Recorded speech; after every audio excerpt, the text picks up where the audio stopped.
안녕하세요. 오늘은 1세기 교회 예배 이야기 내용을 설명하는 세 번째 시간입니다.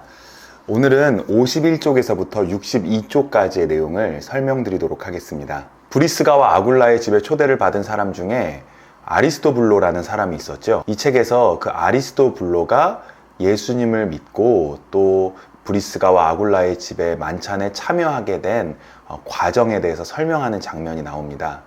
책을 직접 읽어드리면 책의 내용이 이렇습니다. 나는 식탁 너머로 몸을 굽혀 아리스토블로와 대화했다. 그가 이 모임에 나오게 된 내력을 설명하는 데까지는 그리 오랜 시간이 걸리지 않았다.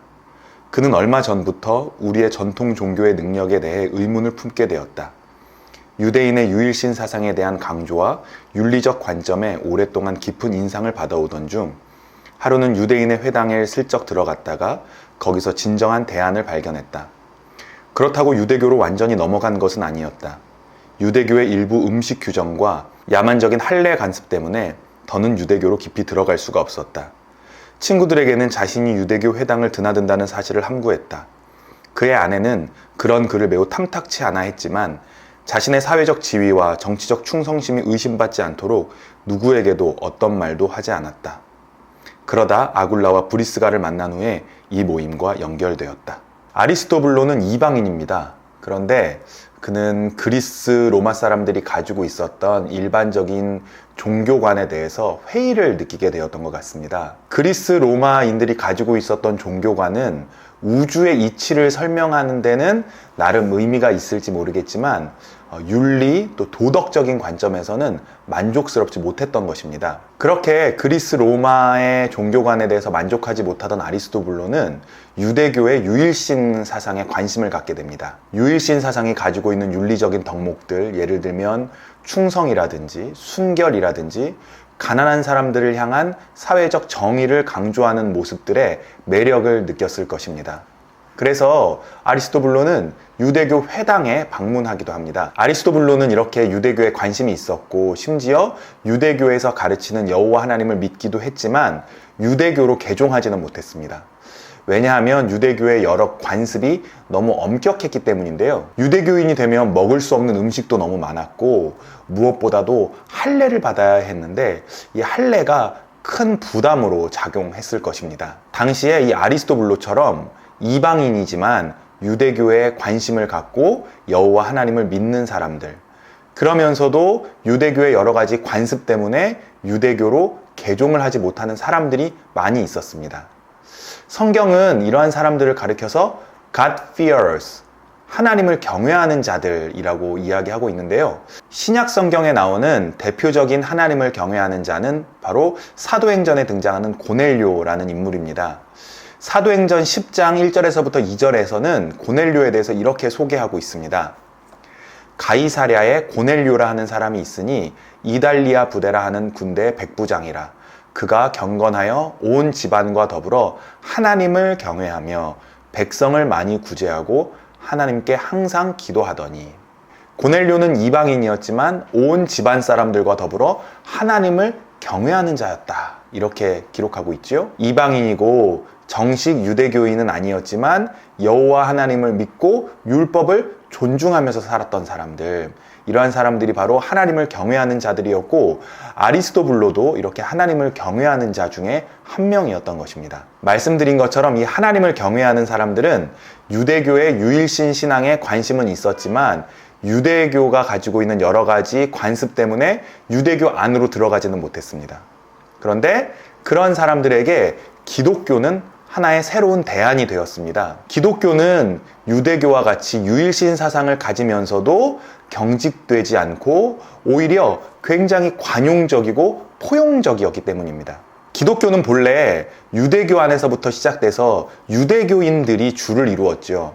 그 후 불과 몇 년이 되지 않아서 이 기독교가 이방인들에게까지 전해지게 됩니다. 이렇게 기독교가 유대교의 한 분파를 벗어나서 유대교라는 울타리를 넘어 이방인에게까지 확산되는데 가장 큰 역할을 했던 사람들이 바로 이 하나님을 경외하는 자들입니다. 하나님을 경외하는 자들이 유대인과 이방인 사이에 일종의 다리 역할을 했다고 볼 수 있는 것입니다. 이 책의 59쪽을 보면 만찬이 끝난 후에 아굴라가 자신의 신에게 앞으로 진행할 모든 순서를 인도해 달라고 그렇게 기도하는 장면이 나옵니다. 그리고 노래 한 곡을 하자고 제안하죠. 아이들과 함께 다 같이 이렇게 노래를 부른 후에 글레멘드를 비롯한 그 자리에 참석했었던 사람들이 하나 둘씩 하나님에게 말을 하기 시작합니다. 이 책에 따르면 기도하는 사람들은 마치 자기 신이 같은 방 안에 있는 가까운 친구인 것처럼 아주 일상적인 말투의 언어로 기도했다. 그렇게 기록되어 있습니다. 여기서 이 책의 저자인 로버트 뱅크스가 가지고 있는 아주 독특한 교회관을 엿볼 수가 있는데요. 지금부터 말씀드리는 것은 신약학자인 로버트 뱅크스가 신약 성경을 연구하면서 가지게 된 독특한 교회관입니다. 이것은 로버트 뱅크스의 교회관이기 때문에 이 교회관에 대해서 동의하실 수도 있고 동의하지 않으실 수도 있습니다. 로버트 뱅크스는 지난번에 제가 소개해드렸던 이 바울의 공동체 사상이라는 책에서 매우 독특한 교회관을 주장하고 있는데요. 로버트 뱅크스는 이 책에서 초대교회 그리스도인들이 교회로 모였던 목적이 무엇이었는지를 질문합니다. 우리는 흔히 그리스도인들이 교회로 모였던 이유를 예배하기 위해 모였다고 그렇게 생각을 합니다. 하지만 로버트 뱅크스에 따르면 바울 서신에는 단 한 번도 예배하기 위해서 교회에 간다라는 표현이 나오지 않는다고 합니다. 바울 서신에 예배하기 위해서 교회를 간다라는 표현이 나오지 않는 이유는 바울이 예배에 대해서 매우 독특한 관점을 가지고 있었기 때문입니다. 사도 바울은 예배를 특별한 장소나 혹은 정해진 시간에 하는 것이 아니라 한 사람의 모든 생활 전체와 그 사람의 모든 말과 행동을 포함하는 것이라고 보았습니다. 모든 장소와 또 시간이 예배의 현장이기 때문에 특별히 예배만을 목적으로 그리스도인들이 교회에 모여야 한다라고 바울이 말하지 않았다는 것이지요. 그렇다면 초대교회 그리스도인들이 교회로 모였던 이유는 무엇일까요? 어떤 이들은 그들이 교회로 모인 목적이 전도와 또 선교에 있었다고 생각합니다. 하지만 뱅크스는 바울이 선교와 전도에 대해서 굉장히 그 중요성을 강조하기는 하지만 그리스도인의 정기적인 모임인 이 교회의 근본적인 존재 이유가 전도와 선교라고 말한 적은 없다라고 이야기하고 있습니다. 그렇다면 그리스도인들이 교회로 모였던 이유는 무엇이었을까요? 제가 뱅크스의 이 책을 직접 읽어드리도록 하겠습니다. 교회의 목적은 하나님이 서로에게 주신 사역을 통해 그 지체들이 그리스도 안에서와 공동생활 안에서 성장하고 덕을 세우는 데 있다. 이러한 일은 지체들이 식사에 참여하고 성령을 통해 은사들을 서로 나눌 때 일어난다는 것을 우리는 이미 살펴보았다. 뱅크스는 그리스도인들이 정기적으로 모였던 이유는 함께 식사하고 또 성령의 은사들을 나눔으로써 서로의 영적인 성장을 도모하고 서로의 덕을 세우는 것이 바로 그 목적이었다라고 이야기하고 있습니다. 물론 이렇게 그리스도인들이 서로 모여 함께 성장을 도모하고 덕을 세웠던 이유는 그들이 각자의 삶의 자리에서 예배자로 살 수 있도록 또 하나님의 선교에 참여하는 삶을 살아갈 수 있도록 하기 위한 것이었습니다. 로버트 뱅크스는 당시 기독교를 제외한 일반적인 종교 모임이 두 가지 형태로 이루어지고 있었다라고 이야기를 하고 있는데 하나는 유대교입니다. 유대교는 회당에서 율법책을 읽는 모임이 핵심이었습니다. 책을 중심으로 이루어지는 모임이었죠. 반면에 그 당시 그리스 로마 사회에는 헬레니즘 종교 모임이 있었는데 이 헬레니즘 종교 모임에서는 신비적인 경험을 포함하는 제의를 중심으로 모임이 이루어졌습니다. 로마 카톨릭은 점차 제의 활동을 예배의 중심으로 삼았고 개신교는 유대교 회당 방식을 따라서 책, 다시 말해 성경을 예배의 중심으로 두었습니다. 그래서 개신교는 성경 봉독과 설교를 강조하지요. 물론 말씀과 성찬은 교회의 근본입니다. 하지만 뱅크스는 교회가 말씀과 성찬으로 축소되어서는 안 되고 더욱더 다양한 성령의 임재와 사역이 있다. 그렇게 강조하고 있습니다. 다시 한번 말씀드리지만 이것은 어디까지나 로버트 뱅크스 개인의 주장입니다. 로버트 뱅크스가 신약학자로서 신약 성경을 연구하면서 스스로 정리해낸 교회관이지요. 그래서 이러한 교회관에 동의할 수도 있고 동의하지 않을 수도 있습니다. 하지만 우리가 예배에 관련해서 생각해 보아야 할 지점은 신약 성경에 예배 순서나 예배 형식에 대한 자세한 언급이 나오지 않는다는 것입니다. 대신에 고린도 전서를 비롯해서 신약 성경에는 교회 안에서 이루어지는 다양한 성령의 사역과 은사들에 대한 기록이 나오고 있습니다. 이러한 대목은 로버트 뱅크스의 주장에 설득력을 준다고 할 수 있겠죠.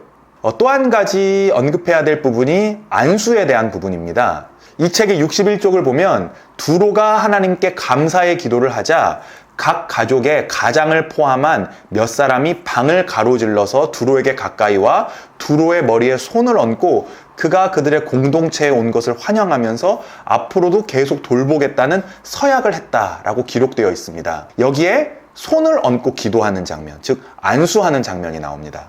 뱅크스는 이 안수 기도가 성령의 은사에 수반되는 신체적인 표현이다 라고 강조합니다.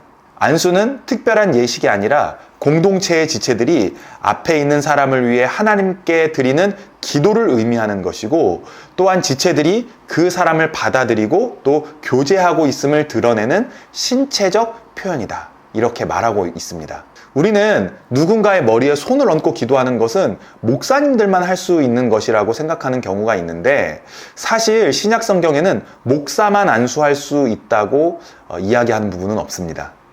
다만 이 오늘날의 문화 속에서 누군가의 머리에 손을 얹고 기도하는 것은 지나치게 권위적이거나 혹은 무례한 행동으로 비춰질 수 있습니다. 뱅크스는 서로의 손을 잡고 기도하는 것, 또 등에 손을 얹고 기도하는 것, 혹은 서로 포옹을 하면서 기도하는 것, 이 모든 것이 넓은 의미의 안수기도이고, 이 안수기도는 서로의 지체됨을 표현하는 신체적인 방식이라고 이야기하고 있습니다. 읽은 분량은 짧지만 그 내용은 결코 얕지 않죠? 읽은 내용을 토대로 예배와 또 은사에 대해서 다양한 생각을 해볼 수 있을 것 같습니다. 오늘 영상은 여기까지고요. 다음 시간에는 62쪽부터 마지막인 73쪽까지의 내용을 읽고 그 내용을 설명드리도록 하겠습니다. 오늘도 시청해 주셔서 감사합니다.